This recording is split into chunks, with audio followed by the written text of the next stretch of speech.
Servus. Hey guys, so basically I'm gonna do a commentated Guidelap, sort of, gonna try it. Cup Porsche on the Nordschleife. Since we had yesterday's RNL race around here, and I managed to do a somewhat good time trial lap with an 8:16.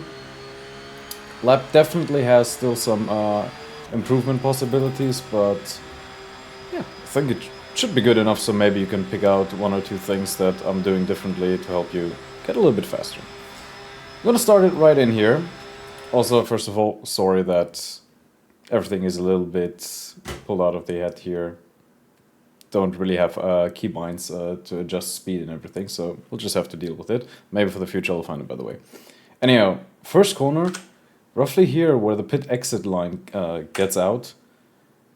At the corner, in the GT3s and the Cups, you can brake around here, and usually it will make your turn one. Well, you will manage turn one just correctly. The thing is, since this is the 24-hour variant, we're taking the shorter form, not through the entire Mercedes arena.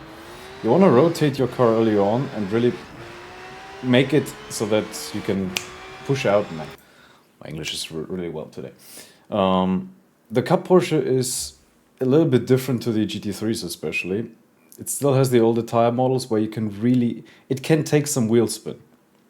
What that means is you really can stomp on the throttle relatively early.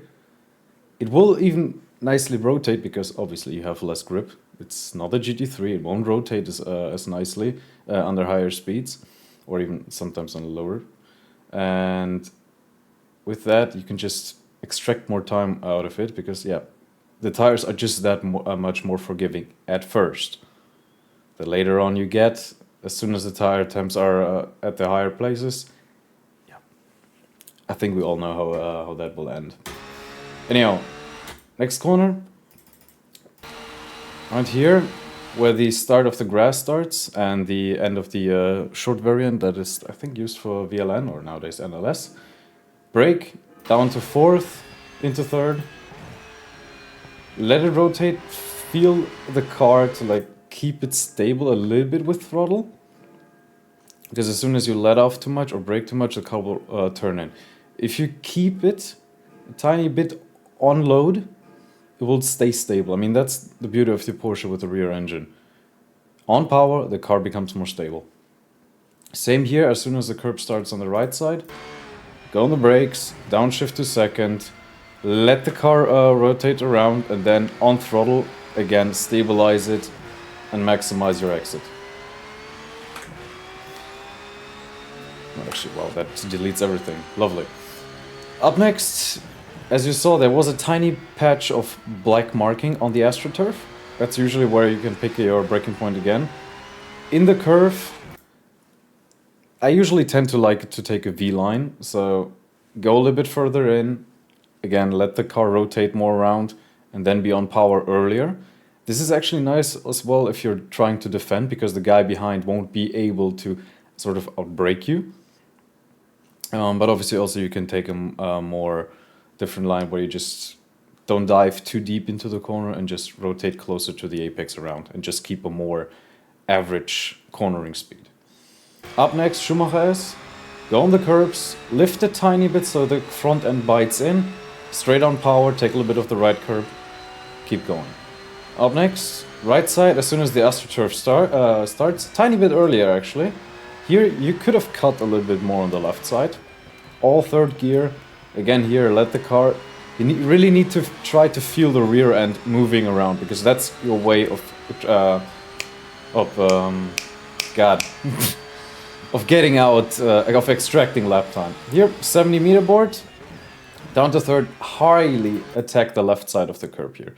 Because the right side, you will easily get an invalidation. On the left side, you can cut it. You always feel like you could do more.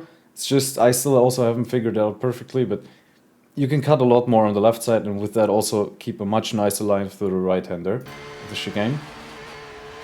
Now, onto the Nordschleife. You see this tiny line here? That's usually, again, where in most cars you will be able to brake. Down to second, let it rotate. Be aware, since you're getting uphill a bit, the car will be loose, and don't get too close to the wall, because as it is right now, I think it's pretty easy to really damage your car harshly, just even by the slightest of touches.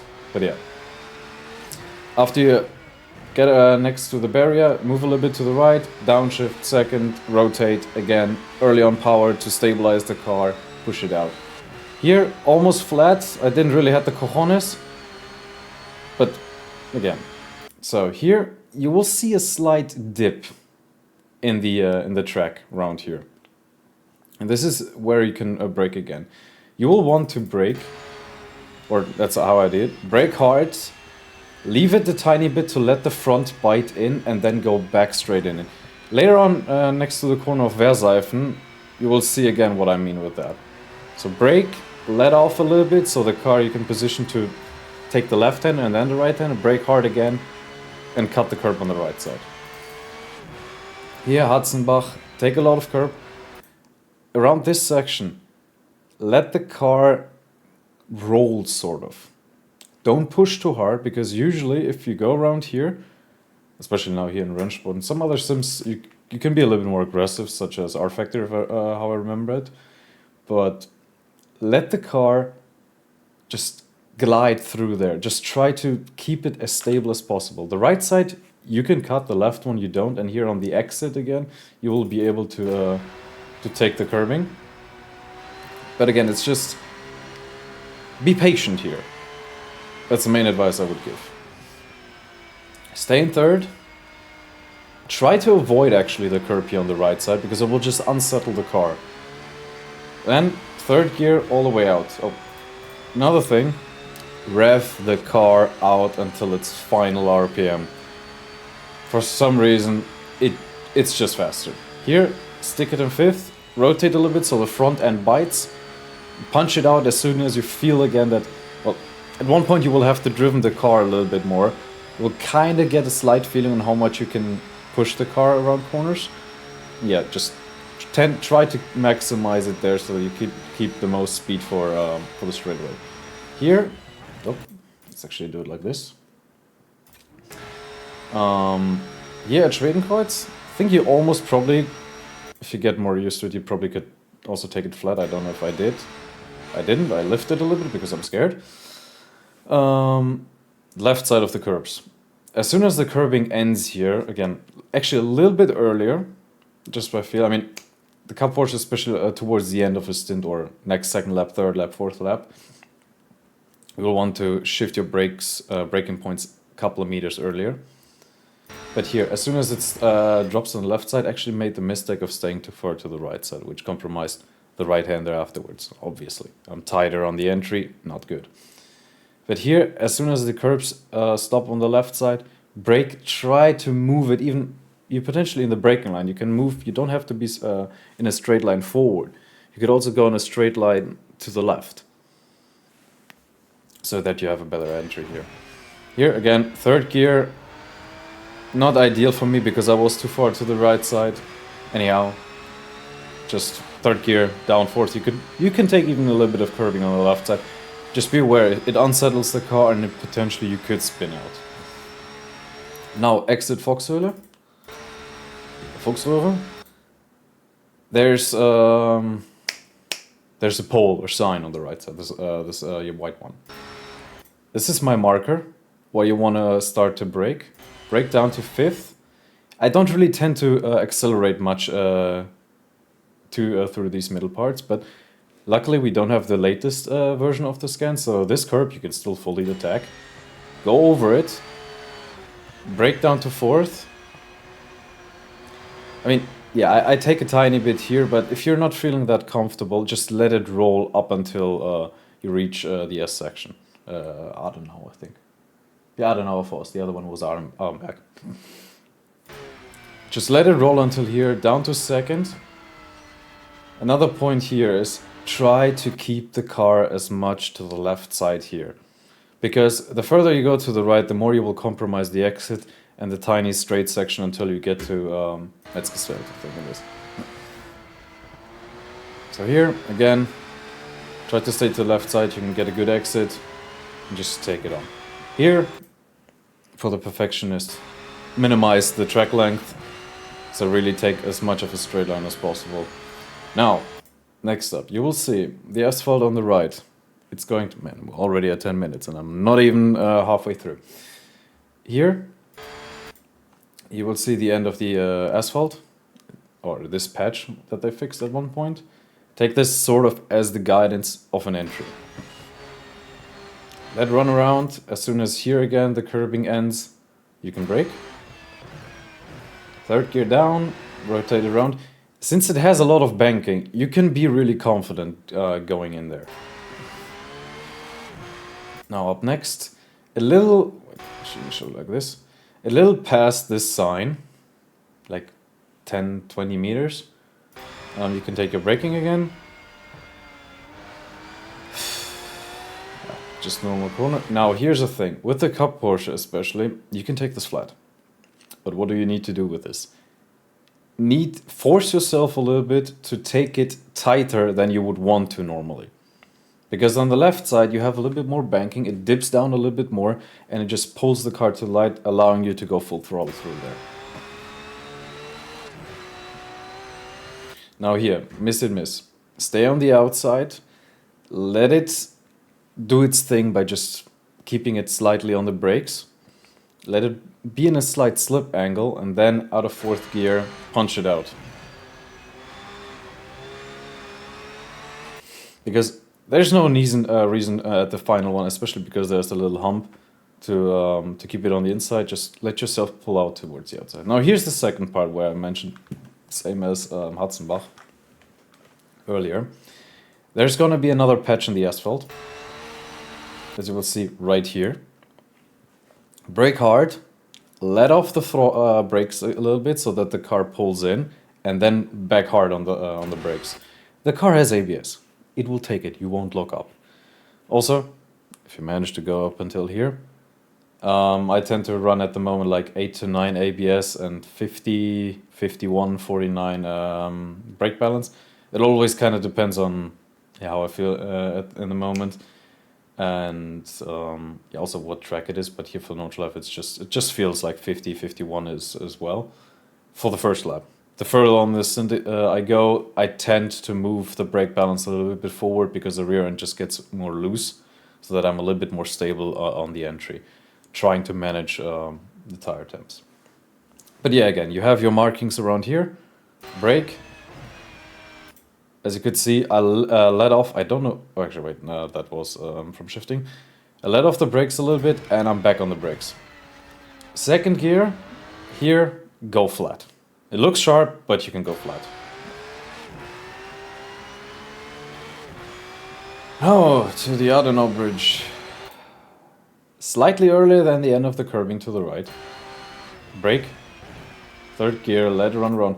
It's easy to lose the rear end here, so really be aware and try to take it more cautiously. To go around here.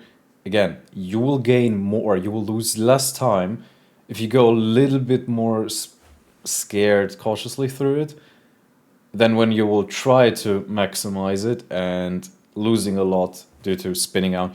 Because especially if you go a little bit too deep into here, your rear end is loose anyway, especially with the Cup Porsche, and you hit the curb, it's highly likely that it will just spin out. Just roughly again, change of tarmac, take it as a marker, brake a tiny bit, go around, just use be hard on the throttle. Car can take it. Now, I think this was back. Between these two poles, so you have the warning triangle and you have the corner name pole from Yokohama. I think at this point it's all from Falcon nowadays. Again, take this as a marker, stay in third gear. It has some banking, and since you're driving all this section up Kesselchen all the way till Stallkurve, and Mutkurve here, you really want to focus here on getting a good exit rather than a good entry. I don't know how well I did it here, but in the end, you can go in. Since it is a Cup Porsche, if you're still on the first lap or time trial lap, you can push it. you can let the car slip a little bit more. Later on, again, try to minimize slip angle because it will just heat up the tires too much and you will have to deal with them because they won't cool down anymore. As soon as you kind of hit the apex point of the middle, you usually can already go back on full power. As you can see, I also had a kind of mini drift here. One thing that I will advise you is not get too far to the left side, because since your car is likely unstable here, if you hit the curbing on the left side, it will most likely end up in you either spinning out completely, destroying your lap or your race, or you will just lose an insane amount of time because you will have to correct, save it, and then your entire momentum for the uphill is gone. Oh, up next, Kesselchen, don't really have to explain anything, rev the car out. So 4th gear, roughly 200 kilometers an hour. 5th gear, you can rev it to 240, as you will see here. Because of this little bump here, I even waited a little bit. Just, yeah, again, rev it out because it will gain you, not much, but it will gain you a little bit. Some other cars, for example, the Aston Martin GT3, you will already need to shift at the first yellow light. So you're not even close to what the red line is showing you on the dashboard. Here, rev it out. The GT3 Porsche, again, you need to shift before the blue lights actually appear. So, like on the last red light comes on a tiny bit later. When we get to that, I will explain it. So, Moodkurve. Take the curbing a little bit, downshift to 5th, and try to keep like 210 to 11 to 12 in terms of speed as a reference. Go off throttle, a tiny bit of a brake only. Yeah, was a little bit too wide here, but still good enough. If you manage to go a little bit, I would say here a tiny bit later, and then, like with the tiny bit, I really mean a tiny bit, and pull the front in a tiny bit a tiny bit more, so that you with the slip, with the angle, and on throttle to stabilize it out again, just to get the cornering speed up. You probably can get a couple more tenths around, but tenths, like 1, 2, 3 tenths, I would say, for the entire section. Anyhow, here, keep in the 5th. Up next, we have Steilkurve, where you have the starting of the curbing. I tend to go a little bit to the right so that I can brake in a straight line to the left. I think I broke a little bit too far to the right here. But again, when the curbing starts, that's when you can start to brake. As you saw, take a straight line, because in a straight line you will brake the best. Yeah, hit the curb a little bit on the right side, unsettled the car, so I had to go a little bit further in than I would want to. Not perfect, as I said, the lap time could still be improved, but better than nothing. At the end of the of the corner rounding of the right-hand side curb, it's again your next braking marker. Dip it down, and wait, actually, I'm going to turn this down. Go into 2nd gear. When you are in here, you will want to not really ride the black tarmac. You will only want to ride the cement part. I think it's cement. Because that's where you will keep the most momentum. The lower part will just unsettle the car, want you to spin out. It's just losing the speed. Now all the way up to hole 8, flat out. Don't be scared. You can take this flat. Just need the cojones. Will take you maybe 1 or 2 laps, but trust me, you can take it flat out, as you probably have seen here. So at the end of the curbing, a little bit earlier actually, around this time of day, yeah, where the shadows split due to the trees. Go down to 4th, keep it. You can ride a little bit of curbing here, but try it not to, because again, it's unstable, it's unsafe, and usually it will mess up your next corner. Go into 3rd. Push it. Now here, Wippermann, that's an important one. People tend to go too hot in. They will take too much momentum, too much speed, and they will let themselves guide out too far to the right side, losing them an insane amount of speed, as well as the rhythm will be destroyed. Because this entire last section is purely rhythm. Like, you will need to feel the rhythm of the track and just stay within it. And then you will extract a lot of time, because otherwise, if you're just out of sync a little bit, it's like if you're dancing with a woman. Not that I would know how that is, because I'm alone. But it will look bad, it will feel like shit, and nobody will like you. Now, fourth gear, brake a little bit earlier, try to stay on the inside here. You can cut a little bit on this curb on the left side, but more importantly, cut the right curb. Cut the right curb, and I think even as I did, it's not a problem if you hit a little bit of grass. You'll just extend the racing line here. And in most sims you will be able to do that. But mainly cut the right curb on the right side and try to stay in the entire... I mean, let me play through it one more time. Try to stay, as I said, on the left side, because then you will set up a way better exit than if you go in way too hot, just lose momentum and lose the rhythm. Now up next, when the curve ends, again, is your braking point. Depending on your lap and stint, or a moment in the stint, you can stay in fourth. If I'm still on fresher tires, I tend to go into third gear. Push it out, because as you... well, wait, let's go back again. Because at the exit there's another curbing, or Rattersteine. I don't know how to say it otherwise. Yeah, I lost a little bit of the rear end here, because otherwise you can really maximize the track width again and just take a lot more speed throughout here. So you can really ride this little part around here on the left side. Again, up next, a little bit earlier than the sign, dip it down to third. Don't let yourself run out too far to the right side, because it will mess up the right-hander for Brünnchen. Initially, or for your mind, try to think of trying to go over this part of the curb. Here, again, maximize track width, ride it all the way until the end. You don't want to hit the right curb here. You just want to go really close to it, but you don't want to touch it. Because then, third gear, what I see a lot of people not doing around here is, again, maximizing track width. You see all this space?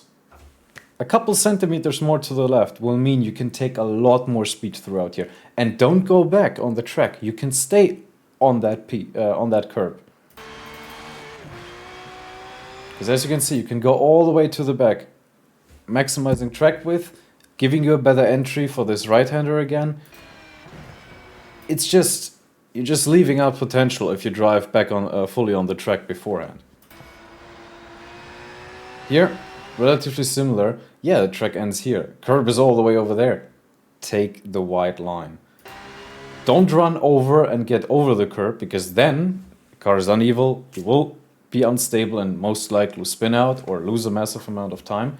But up until this point, kind of like shoulder the curb to give you more stability on the exit. Don't go over it, just shoulder it. Now, Eiskurve. At the lowest point, sort of, or even you have the graffiti or the art on the left side, you can sort of take again as a braking marker. Go down to third. Now here, I overstepped it a little bit, because especially also towards the end, the tires tend to get hotter again, and it starts to get become looser and looser. But you can take a little bit of curbing onto the right side. Be aware, if you take too much, you will most likely get an incident point and an invalidation. But still, you can take the curb, just not too much. Now, all the way down to Flansgarten 1. I brake after the jump. Tiny bit of braking after the jump, letting the car bite with the front end to pull it in. I think I messed it up here a little bit, let's see. But yeah, fourth gear, yeah. I went super wide. As you can see, the track, the lap time is improvable. But just have balls, whatever you want to have it say. As soon as you reach, I would say this point usually, because I was a little bit sideways here, I had to let go a little bit to regain control of the car. But otherwise, from this point onwards, you can stay flat. Trust me, you will be able to stay flat, at least in time trial. Again, if you're on a third or fourth lap, your tires will be cooked anyway. Then we're talking differently. Then you just have to be cautious a lot more, especially on exit. But for a time trial hot lap, you can stay flat out, especially in a GT3 car. But here again, you can take the maximum width here, run the curb, stay flat here. Don't be scared. There's almost no case where you need to lift here. At least not in Rennsport. Stay flat for the entire Bell of S section. Same here. You can even take a little bit of curbing. If you can hold on to your car, keep it straight, it doesn't matter. Just keep it and run it. Now, up next, I think almost to Schwalbenschwanz it is. You will see in Rennsport here a difference in rubber on track, I'd say, because it's a little bit darker. Or you can take, what is it? Paragon, whatever is written here. You can take this again as a braking marker. This is a weird, not really weird corner, but here, let the car run loose on brakes, like keep it on the edge. Brake down to fifth. Wait, let's dial it down. Brake down. Yeah, I tend to brake, give a little bit more gas, but in the end, try to focus more on letting the car run on its limit by just holding it back with the brakes, rather than braking too much and having to feel to be back on power again, because you will have a little bit more of here, because you're under speed and you can take more power. Just for the beginning, try to focus on not putting any power down here and just letting it sort of roll all the way up until the left-hander. Left-hander is one thing, at least for me, it's easy to overshoot it a little bit. So be a little bit, again, a little conservative, brake a little bit earlier. Because again, even if you don't really feel like it, you can go really early on power then again. It doesn't tighten up as much as you think. Here, for the, I think, little carousel that now it is. Again, you will have a little bit of rubber markings on track, which you can take for a braking marker. Be aware, the exit likes to snap, because it's a little bit different than the other carousel. But keep it in third, keep it still, and around here, actually, let me dial that back a little bit.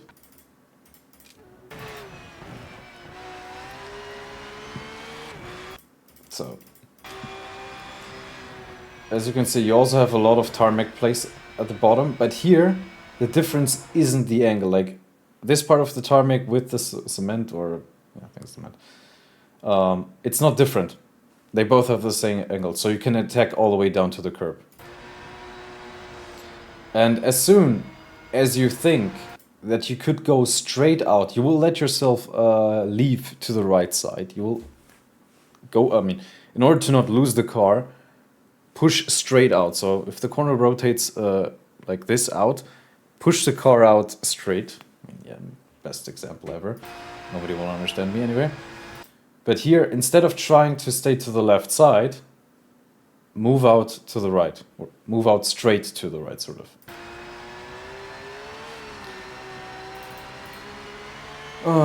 So, almost at Gallenkopf. Like 50 meters before the first right-hander dip. Brake.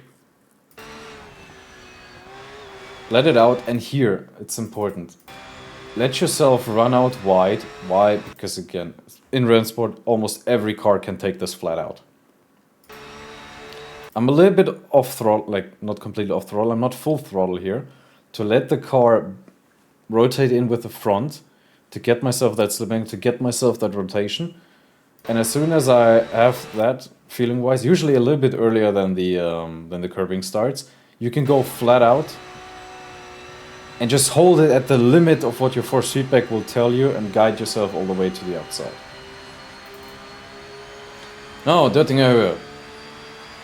Don't go left and right, unless you're trying to break a toe. But otherwise, tend to stay on the left side here to just try to keep the length of the straight that you're driving as minimal as possible. Because again, if you're swerving left and right, you're just leaving a couple thousands on track. Towards the Bildstein bridge, Then slowly towards the end, let yourself be pulled out a tiny bit to the right, just so you have a better line down in this left-hander section. And now we get to the final part. Stay flat. Stay flat. The car will be able to do it all the way up until the end of this curving. If you are a little bit more scared, you can start to brake a tiny bit earlier, but usually you tend at the end of this curving is where you can start to brake. On the left side here, there's a reason why this guardrail isn't going fully to the right. You will be able to take this this tiny piece of asphalt on the left side. Especially because with that you can brake straight, again, minimizing your braking distance. So take this piece of track with. Now here I overshot it a bit, lost the rear end, hence I'm gonna lose a couple of tenths here again. But if you brake there, try to brake, actually let me dial it back.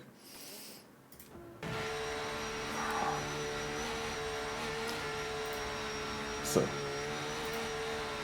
you will go, so instead of trying here to take a rounded braking line, take the cut it on the left side and brake in a straight line here. Around here you don't need to be all the way onto the left. You can brake straight towards the right curb. You can also take the right curb. But since I messed up here my rear end, yeah, I had to evade and rather focus on not losing the car. And basically that's it. That will end up being what, 8 minutes 16.9 I think. Yep. Well, this was my first time trying to commentate on this somehow. I hope you understood a tiny bit of how I'm driving this lap. If you like it, or if you have any advice for me on what you would want me to talk more about or go more in depth about, or even some things that I need to explain differently because it's easier to understand then, let me know. I'm probably gonna post this on the Rennsport Discord, or just let it know in the comment section. Yeah. If you want to see more of this, also write it down. If not, and if you want me to just shut up and just post up the straight up normal hot lap and that's it, tell me and I'll do that. No worries. But yeah, anyway, I hope you enjoyed it. I hope you learned something from it, and then see you next time. Bye.